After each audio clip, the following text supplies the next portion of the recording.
Friends, मैं अभिषेक भारद्वाज एक बार फिर आप लोगों के बीच SVM यूट्यूब चैनल के माध्यम से उपस्थित हो चुका हूं। जैसा कि हम लोगों ने पिछले क्लास में मेंस्ट्रुएशन इंट्रोडक्शन क्लास पार्ट 1 किया था, जहां पर हम लोगों ने मेंस्ट्रुएशन की अच्छी खासी जानकारी प्राप्त की। मेंस्ट्रुएशन क्या है, मेंस्ट्रुएशन जानने से पहले हमें किन किन चीज़ का जानकारी होना आवश्यक है, इन सब पर हम लोग बात कर चुके हैं। अब जैसा कि मैंने पिछली वीडियो में बताया था आप लोगों को कि मेंस्ट्रुएशन में बेसिकली हम लोगों को 2D and 3D geometrical shape के बारे में पढ़ना है, तो चलिए हम लोग 2D and 3D geometrical shape के ऊपर बात करेंगे। यानी 2D को जानने का, यानी 2D को जानने का, पहचानने का सबसे बेसिक जो तरीका है, सबसे बेसिक तरीका उसका देखेंगे, जिसमें लंबाई और चौड़ाई यानी कि 2 डायमेंशन दिख रहा होगा वो क्या कहलाएगा, वो 2D कहलाएगा। और लंबाई चौड़ाई के सिवा जिसमें ऊंचाई दिख रहा होगा उसे 3D बोलेंगे, यानी उसे हम लोग क्या बोलेंगे, 3D बोलेंगे। तो पहले हम लोग 2D के बारे में जानते हैं। जैसा कि आप लोग देख रहे हैं रेक्टेंगल यानी आयत। आयत में देखिए, हमें आयत देखने के बाद उसकी सिर्फ लंबाई एंड चौड़ाई का पता चलता है, लंबाई एंड चौड़ाई का पता चलता है। उसकी ना तो ऊंचाई ना तो मोटाई कुछ नहीं पता चलता है, क्योंकि वो एक समतल आकृति है। तो समतल आकृति ही क्या कहलाएगी, 2D कहलाएगी। यहाँ तक हम लोग समझ चुके हैं। तो अब हम लोग क्या जानेंगे कि आयत क्या है। अगर हम इसका डिफिनेशन जाने तो आयत एक ऐसा समांतर चतुर्भुज है, या फिर ऐसे बोल सकते हैं कि एक ऐसा चतुर्भुज जिसकी आमने सामने की भुजा बराबर हो और चारों अंतःकोण समकोण हो, क्या कहलाएगी, आयत कहलाएगी। तो देखिए हम लोग समझते हैं एक बार डायग्राम के साथ कि आयत, ये एक आयत है A B C and D। क्या बोला गया कि एक ऐसा चतुर्भुज जिसकी आमने सामने की भुजा बराबर हो, क्या कहलाएगी, आयत कहलाएगी। और जिसके चारों कोण क्या हो, समकोण हो। ऐसा चतुर्भुज जिसके आमने सामने की भुजा बराबर हो और चारों कोण समकोण हो, आयत कहलाएगी। और इसका क्षेत्रफल लंबाई इंटू चौड़ाई, जैसा कि क्लास 7 में आप लोगों ने इसके ऊपर सवाल बनाया है। इसका क्षेत्रफल, इसका परिमाप आप लोग पहले से निकालना जान रहे होंगे, लेकिन एक बार फिर से उसी चीज को याद करते हैं हम लोग, कैसे इसका क्षेत्रफल और परिमाप निकालेंगे। इसकी कुछ ना कुछ लंबाई, जैसा कि मैंने पहले बताया, इसकी कुछ ना कुछ लंबाई है और कुछ ना कुछ चौड़ाई है। और क्षेत्रफल निकालने के लिए लंबाई और चौड़ाई का होना आवश्यक है, जैसा कि मैंने पिछली वीडियो में आप लोगों को एरिया बताते वक्त ही बता दिया है। तो लंबाई और चौड़ाई,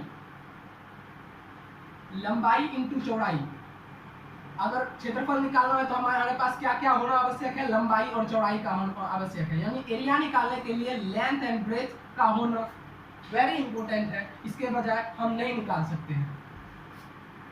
जब हम लोग एरिया निकाल लिए, अब एक चीज आता है पैरामीटर यानी परिमाप। परिमाप कैसे निकालेंगे, परिमाप की भी परिभाषा मैंने पहले ही आप लोगों को बता दिया है। फिर से एक बार आप लोग चलिए यहाँ पर हम लोग परिमाप के बारे में जानते हैं। इसी बिंदु, जैसे कि आयत में इस बिंदु A से चलना प्रारंभ करते हैं, एक धागा लेकर के A से चलना प्रारंभ करें और धागा लेकर के B C एंड D, फिर पुनः बिंदु A पर पहुंच जाए, उस धागे की जो अब कुल दूरी आएगी, कुल दूरी वही क्या कहलाएगी, परिमाप कहलाएगी।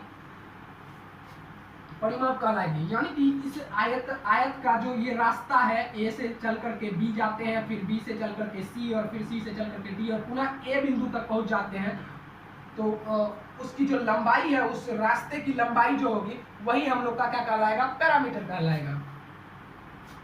क्या कहलाएगा, पैरामीटर कहलाएगा। तो देखते हैं हम लोग इसमें और एक और तरीका है, जैसे कि यहाँ पर कितनी लंबाई दी हुई है, जैसा कि AB और CD ये 2 लंबाई है और BC और AD ये 2 चौड़ाई है। AB और BC, AB और CD क्या दिया हुआ है, हमारा लंबाई दिया हुआ है, 2 लंबाई है। और BC और AD ये 2 क्या है, चौड़ाई दिया हुआ है। यानी कि इसमें 2 लंबाई यहाँ है और 2 चौड़ाई है।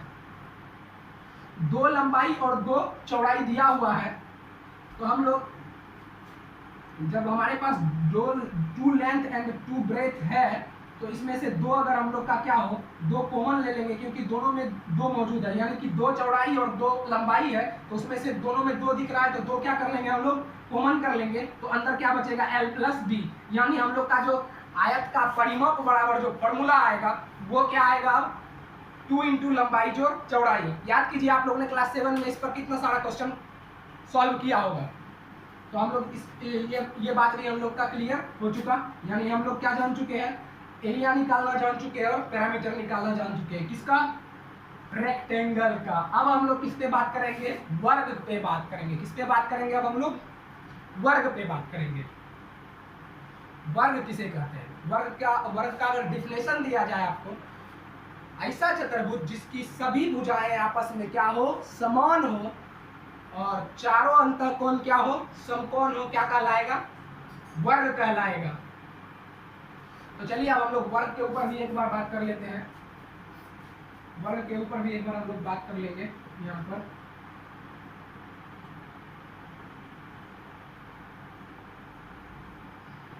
तो वर्ग स्क्वायर, ये हम लोग का वर्ग हो गया। A B C and D.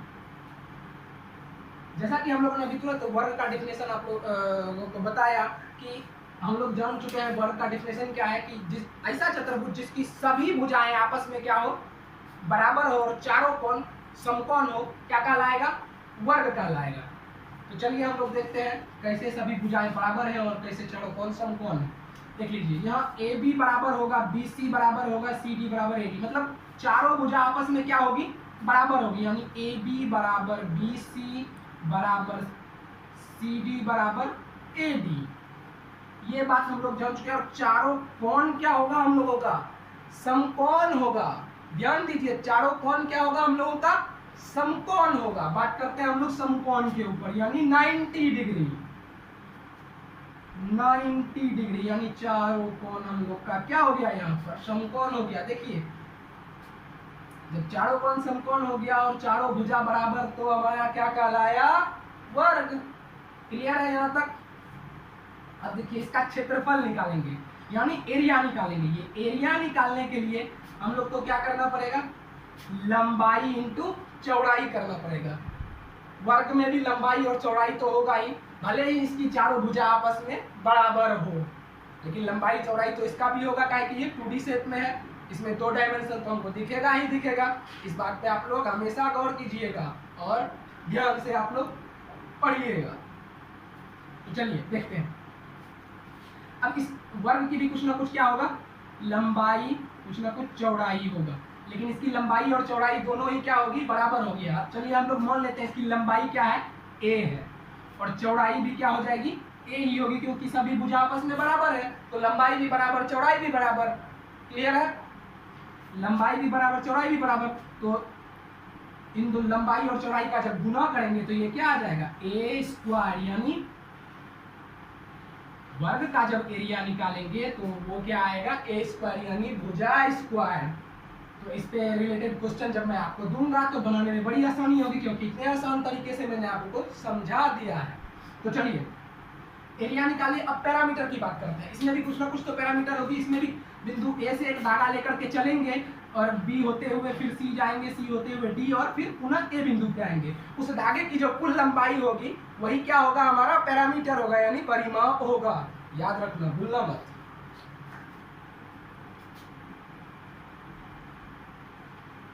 तो चलिए परिमाप, जैसा कि मैंने अभी आपको बताया। अब मान के चलिए ये भुजा भी ए है, इसको निकालें थोड़ा सा, और ये भुजा भी क्या होगा? ए होगा, और ये भी ए और ये भी है, क्योंकि चारों भुजा आपस में क्या है? बराबर है।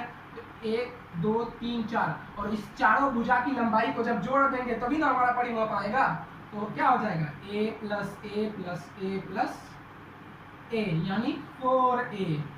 4 गुना भुजा क्या हो जाएगा? ये हमारा, ये हो जाएगा हमारा पैरामीटर। यानी परिमाप निकालने के लिए वर्ग का क्या करना होगा? 4 से किसको गुना करना होगा? वर्ग की भुजा को।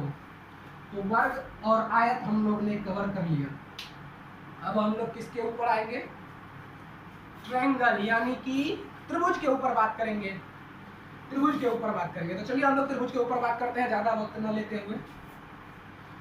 आज का वीडियो हो सकता है थोड़ा बड़ा हो जाए, लेकिन आप लोग थोड़ा ध्यान से, अगर कुछ जानना है तो आपको वक्त तो वीडियो के ऊपर या फिर क्लास के ऊपर आपको देना ही पड़ेगा। तो ध्यान देकर थोड़ा सा वीडियो देखिएगा और अपने नॉलेज को थोड़ा इम्प्रूव करिए। तो अब हम लोग किसके ऊपर बात करेंगे? ट्रायंगल के ऊपर बात करेंगे। ट्रायंगल के ऊपर बात करेंगे। ट्रायंगल की अगर परिभाषा बोली जाए, यानी कि इसका अगर डिफिनेशन देखा जाए ट्रायंगल का, तो क्या होता है? तीन भुजाओं से घिरी हुई ऐसी बंद आकृति जिसे कि हम लोग क्या बोलते हैं? त्रिभुज बोलते हैं। इसको एक बार इंप्लीमेंट कर देता हूँ फिर से मैं। तीन भुजाओं से घिरी हुई बंद आकृति को क्या बोलेंगे हम लोग? त्रिभुज बोलेंगे। ऐसा हम लोगों ने क्लास 7 में भी खूब बढ़िया से रटा है, एकदम ऐसे खोल करके पन्ना रटा है ना। तो चलिए, ये हो गया ए बी एक भुजा, बी सी दूसरी भुजा और ए सी तीसरी भुजा। देखिए, जैसा कि मैंने अभी आपको इसका डेफिनेशन बता दिया, इसमें ये यहाँ से डाला गया, ए से डाला गया बी सी पर ये लंब, ये क्या होगी? ये ऊंचाई होगी। ध्यान दीजिए, मैंने 2D में आप लोग को क्या बताया था? 2D में आप लोगों को क्या बताया था? इसमें मात्र 2 ही डायमेंशन दिखेगा, लेकिन अगर अभी आप देख रहे हैं इसमें तो 3 डायमेंशन ऊंचाई भी दिखा रहे हैं आप। ये तो फिर गलत हो गया आपके हिसाब से, तो ये गलत हो गया, क्योंकि आपने अभी थोड़ा देर पहले बताया कि 3D में लंबाई चौड़ाई के साथ ऊंचाई दिखता है, ना कि 2D में। और 2D में आपने त्रिभुज का फिगर बना दिया है, पिक्चर बना दिया, और आप बोल रहे हैं कि इसमें ऊंचाई भी दिखा रहे हैं आप तो गलत हो गए। नहीं, यहाँ ध्यान दो, ये त्रिभुज है, ये समतल आकृति है। ये हमने क्या किया? इस पे लंब डाला जरूर है, लेकिन ये ऊंचाई इस हिसाब से ऊंचाई तो जरूर है, लेकिन क्या है? समतल आकृति है, इसकी मोटाई हमें नहीं दिख रही है। वहाँ क्या है? वहाँ ऊंचाई जो है वो मोटाई के साथ ऊंचाई हमारी दिखाई दे रही है। ये एक समत्रिभुज, एक समतल आकृति है। मैंने इसको पेज पे बनाया और ए द्वारा बिंदु मान के चलो, इसको अगर हम ए डैश मान ले तो ए डैश पर हमने लंब डाला है। तो ध्यान रखिएगा, ये एक समतल आकृति ही है और ये 2D में ही आएगा आपका। तो चलिए, भले ही प्रिज्म हमारा जो है वो 3D में आ सकता है, प्रिज्म आएगा ना कि त्रिभुज, ध्यान रखिएगा। तो यहाँ देखिए, अब हम लोग इसके क्षेत्रफल के बारे में जानेंगे। 1/2 गुना आधार गुना ऊंचाई होता है। तो आधार हमारा यहाँ क्या है?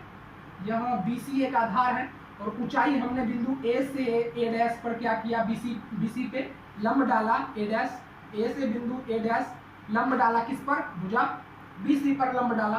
तो अब हम लोग का क्षेत्रफल क्या हो जाएगा? त्रिभुज का क्षेत्रफल बराबर हम लोग का हो जाएगा 1/2 गुना आधार गुना ऊंचाई, यानी 1/2 इंटू बेस इंटू हाइट हो जाएगा। क्षेत्रफल निकाल लिए और इस त्रिभुज का जो परिमाप निकालेंगे। तो परिमाप क्या करेंगे? तीनों भुजा का योग कर देंगे, तीनों भुजा को जोड़ देंगे, वो क्या हो जाएगा? हम लोग का परिमाप निकल जाएगा। तो त्रिभुज और आयत और वर्ग हम लोग यहाँ तक देख चुके हैं। अब हम लोग जो है इसको देखेंगे, यानी कि हम लोग अब देखेंगे चतुर्भुज को। चतुर्भुज जानने से पहले हम लोग एक बार आयत और वर्ग में एक चीज जो है, बेसिक चीज जिसे जानना बहुत ही जरूरी है, विकर्ण जान लेंगे, उसके बाद हम लोग चतुर्भुज की जानकारी लेंगे। तो चलिए, विकर्ण क्या होगा? मान के चलिए ये आयत है, इसका विकर्ण क्या होगा? किसी भी दो शीर्ष को मिलाने वाली जो रेखा का है वो क्या कहलाएगी? ये किसी भी शीर्ष को मिलाने वाली जो रेखा है वो क्या कहलाएगी? वही विकर्ण कहलाएगी। ये बात समझ गए हम लोग? किसी भी बहुभुज की दो भुजाओं के शीर्ष को मिलाने वाली रेखा विकर्ण कहलाएगी। यहाँ तक क्लियर हो गया हम लोग का? अब हम लोग किस पे बात करेंगे? यानी कि चतुर्भुज पे। चतुर्भुज यानी क्वाड्रिलेटरल के ऊपर हम लोग अब बात करेंगे। क्वाड्रिलेटरल के ऊपर अब हम लोग बात करेंगे। देखिए क्या है क्वाड्रिलेटरल? चतुर्भुज किसे बोलेंगे? चार भुजाओं से घिरी हुई बंद आकृति क्या कहलाएगी? चतुर्भुज कहलाएगी। इसके चारों कोनों का योग क्या होगा? 360 डिग्री होगा। 360 डिग्री होगा। चार भुजाओं से घिरी हुई बंद आकृति, किसी चार भुजाओं से घिरी हुई बंद आकृति क्या कहलाएगी? चतुर्भुज कहलाएगी। और इनके चारों कोनों का योग क्या होगा? 360 डिग्री होगा।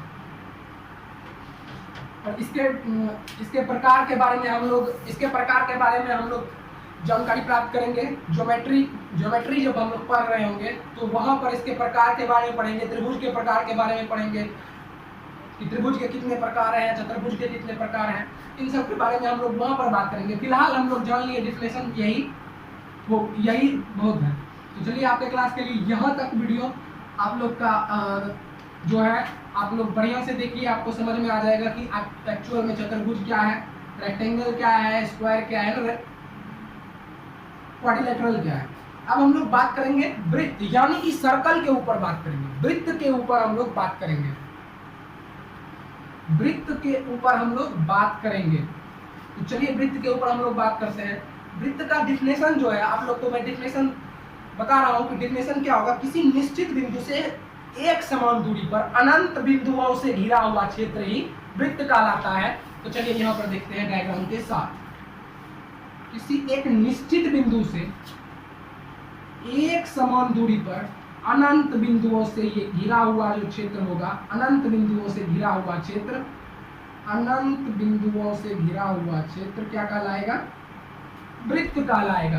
क्या बोला मैंने कि एक निश्चित बिंदु से एक समान दूरी पर अनंत बिंदुओं से घिरा हुआ क्षेत्र वृत्त कहलाएगा। ये बात हम लोग को समझ में आ गई कि डिफिनेशन बात हम लोग का भी समझ में आ गया। ये घिरा हुआ क्षेत्र है, इसको आप लोग देख लो, घिरा हुआ क्षेत्र क्या कहलाएगा? वृत्त कहलाएगा। क्लियर है? और ये देखिए, ये बिंदु को अगर मान ले और इसको P मान लेते हैं, तो ये यहाँ से यहाँ तक की जो दूरी है इसे हम लोग क्या बोलते हैं? R। क्या बोलते हैं? R, यानी कि रेडियस, यानी त्रिज्या। क्या बोलते हैं? रेडियस यानी कि त्रिज्या बोलते हैं। और इसी एक निश्चित बिंदु से इधर अगर खींचा जाए तो ये R2 हो जाएगा, यानी इन दोनों P से P अगर R2 हो गया और इसको P डैश अगर लिखा जाए तो इस निश्चित बिंदु को, इस निश्चित बिंदु से इधर की P डैश तक की जो ये लंबाई है ये R2 कहलाएगी। और P से लेकर के P डैश की जो ये लंबाई होगी, P से लेकर के P डैश तक की ये लंबाई जो है वो क्या कहलाएगी?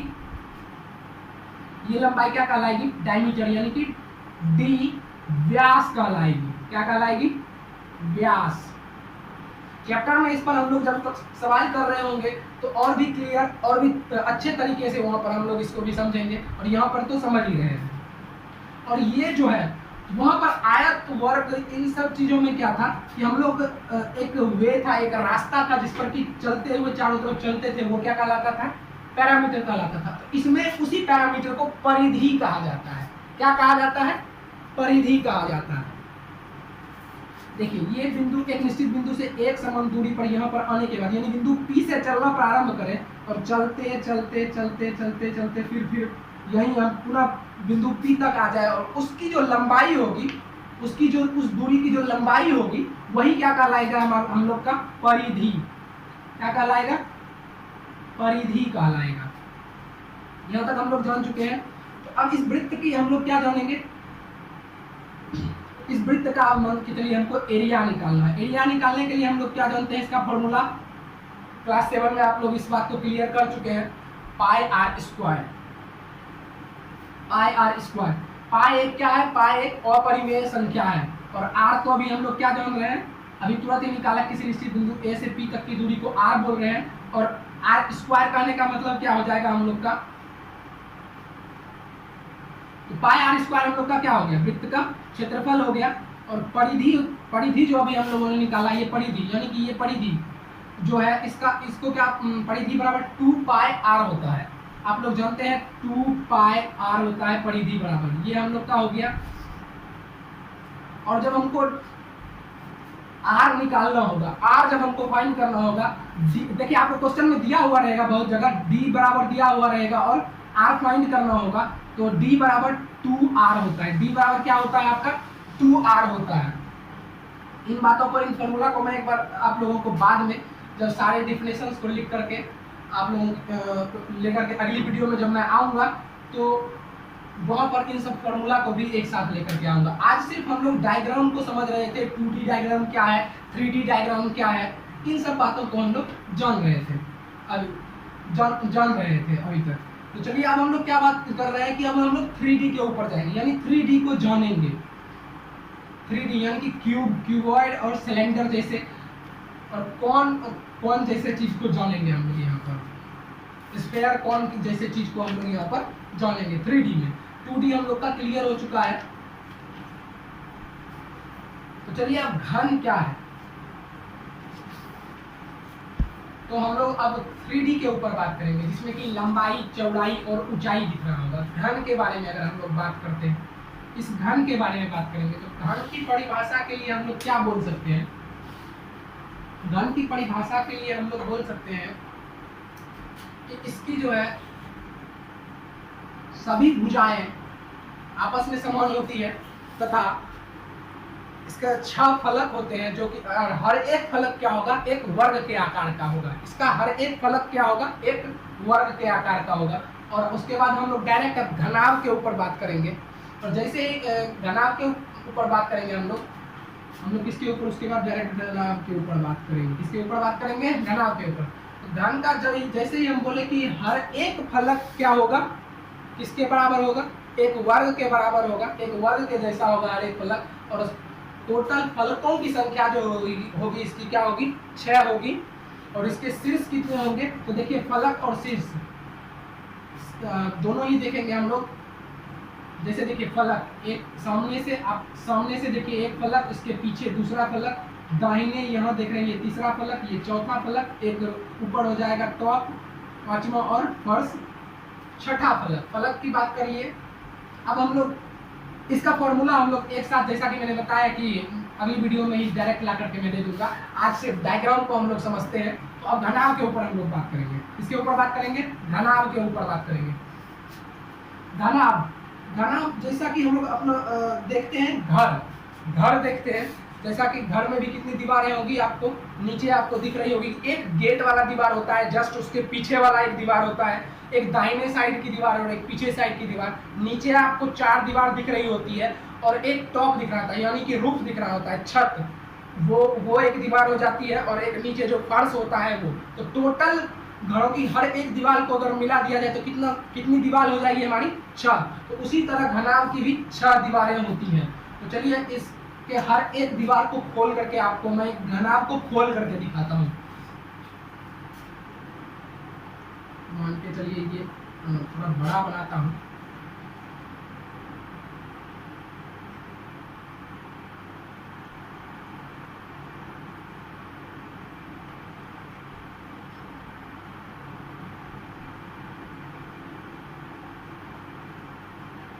ये देखिए, जैसा कि मैंने अभी आपको बताया कि जैसा कि सभी के घर में ये 6 दीवार होती है। तो 6 दीवार की मैं यहाँ पर 6 दीवार खोल करके आपको दिखाता हूँ।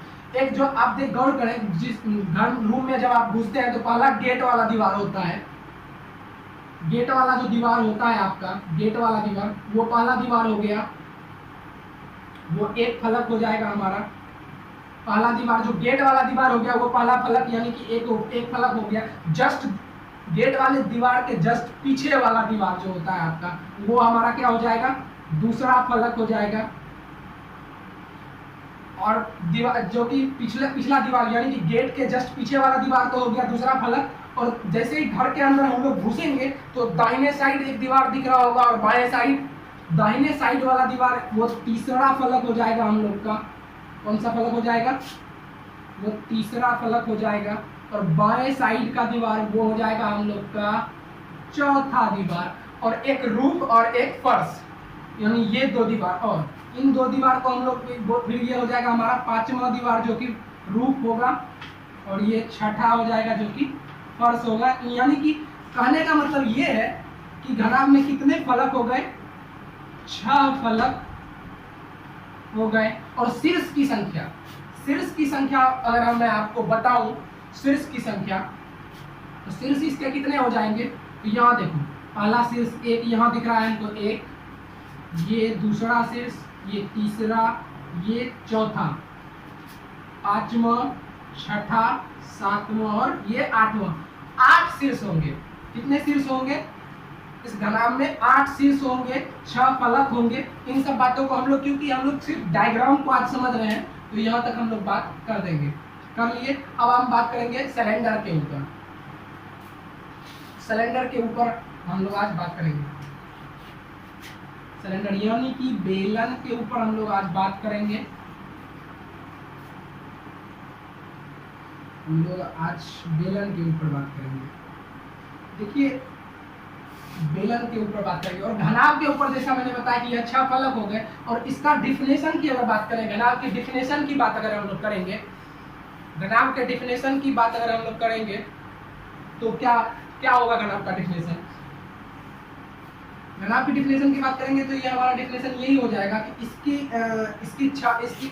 इसकी 6 फलक होंगे, 8 शीर्ष, तथा इसकी विशेषता को हम लोग बता रहे हैं कि इसके 6 फलक 8 शीर्ष होंगे तथा इसकी लंबाई, चौड़ाई और ऊंचाई अलग अलग होगी। इसकी लंबाई, चौड़ाई और ऊंचाई क्या होगी? अलग अलग होगी।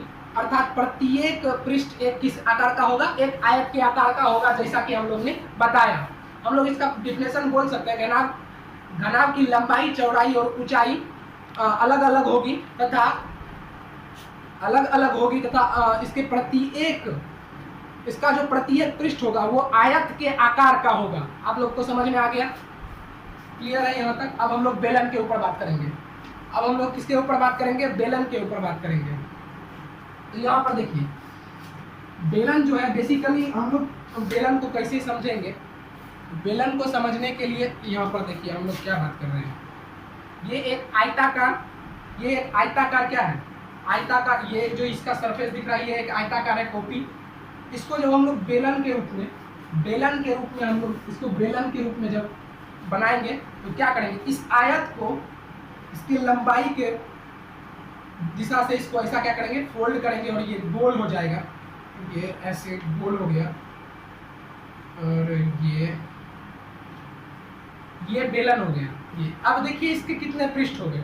एक ये जो वक्र वाला भाग दिख रहा है ये एक पृष्ठ हो गया। और ऊपर से ये देखिए, ये जो दिख रहा है एक ये वृत्ताकार भाग, यहाँ पर दूसरा पृष्ठ, और ये इधर से नीचे से पीछे से वृत्ताकार भाग ये भी दिखेगा। तो ये भी हो गया तीसरा, यानी 3 इसके पृष्ठ कितने हो जाएंगे?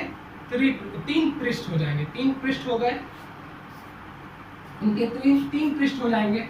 यानी कि एक वृत्ताकार भाग होगा जो कि ऊपर से बंद होगा पूरी तरह से, ये एक वृत्ताकार भाग हो जाएगा। और ये एक नीचे से हो जाएगा, ये एक भाग, ये भी हो जाएगा हमारा वृत्ताकार भाग। यानी कि 2 भाग ये हो गया। और एक ये वाला भाग जो कि यहाँ पर वक्र हुआ, वक्र वाला भाग, ये वक्र भाग जो होगा यहाँ पर, तो तब हमारा क्या बन जाएगा? ये बेलन बन जाएगा। जब हम लोग का ये हो गया, तो बेलन किसी आयताकार वस्तु की लंबाई, चौड़ाई को का क्या होता है के विपरीत घुमाया गया।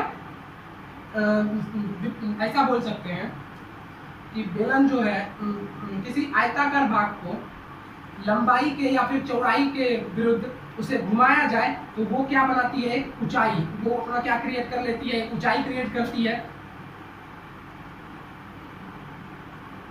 और यहाँ तक हो गया, क्लियर हो गया। अब यहाँ तक हमारा बेलन क्लियर हो गया, सारा चीज क्लियर हो गया। और जैसा कि मैंने बताया था कि ये वीडियो बहुत ही बड़ी हो गई है, थोड़ा बहुत ही क्या, थोड़ी बड़ी वीडियो हो गई है। लेकिन अगर नॉलेज चाहिए तो आपको हमारे साथ जुड़े रहना होगा और वीडियो को पूरा देखना होगा आपको। तो जैसा कि हम लोग जानते हैं, आज हम लोग का मेंस्ट्रुएशन इंट्रोडक्शन क्लास पार्ट 2 था और आज का ही मैं मेंस्ट्रुएशन का इंट्रोडक्शन फाइनल क्लास मानता हूँ। अब इसके बाद हम लोग डायरेक्ट चैप्टर के क्वेश्चंस के ऊपर आएंगे और 2-3 जो बचे हुए हैं, जैसे कि स्फेयर बचा हुआ है और आप लोग का क्या बच गया है, उधर शंकु बचा हुआ है। तो इन सब के ऊपर हम लोग फिर से एक बार बात करेंगे, फार्मूला बेस्ड क्लास रखेंगे, उसके ऊपर इन सब चीज़ पे बात करते हुए हम लोग चैप्टर में प्रवेश कर जाएंगे। तो धन्यवाद। अगर आप लोग को ये वीडियो अच्छी लग रही हो, अगर आप लोग को ये वीडियो सही में अच्छी लगी हो, थोड़ी भी अच्छी लगी हो, तो कृपया शेयर करें, लाइक करें, सब्सक्राइब तो आप कर ही चुके होंगे अभी तक। और जिन भाइयों ने अभी तक सब्सक्राइब नहीं किया है, प्लीज़ सब्सक्राइब करिए। Thank you. आज के लिए बस इतना।